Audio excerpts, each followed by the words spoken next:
PG&E facing a multi-million-dollar fine over its handling of the deadly San Bruno blast in 2010. The state's largest utility was found guilty yesterday of breaking safety laws before and after that explosion and obstructing the investigation. The question now, who exactly will pay up? New at 6, we sent our Phil Matier to try to find some answers. Phil?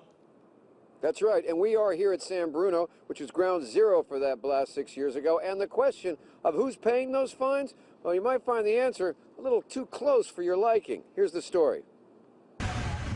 That didn't really hit them as hard as we thought it would. Well, all the money that the utility has comes from ratepayers, one way or another. Take, for example, the $1.6 billion in fines and penalties from the state as a result of the San Bruno blast. $850 million goes into improving pipeline safety.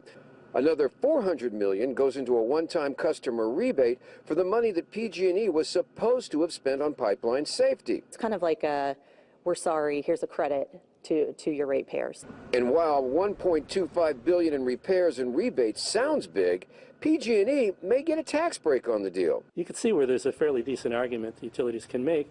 This is part of what they do as a utility. So they could get a tax write-off on it? And they could get a tax write-off on it. And the $3 million federal fine? It's not something that's going to be even a blip on the radar screen for a company that size. In fact, the stock is rising today. They've already included these fines into their performance. All right, but that still leaves a $600 million state fine that PG&E shareholders will have to pay. But wait, it turns out that 80% of PG&E stock is owned by institutional and mutual funds. And who are they? And this list of mutual funds is the kind of list that most investors would find in their retirement accounts. In other words, pension and 401k plans. So there's a good chance that people out there watching this are shareholders in PG&E. They might not even know it. Absolutely. Okay, and they'll be paying. We called PG&E and asked for their take and said what this impact would have on their bottom line. They didn't return calls for comment.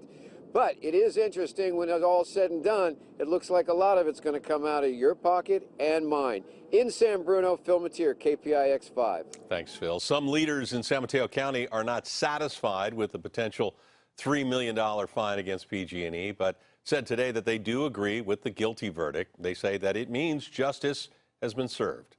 Those 12 jurors stood there and came back with a verdict that said, no, you are responsible. You did obstruct justice.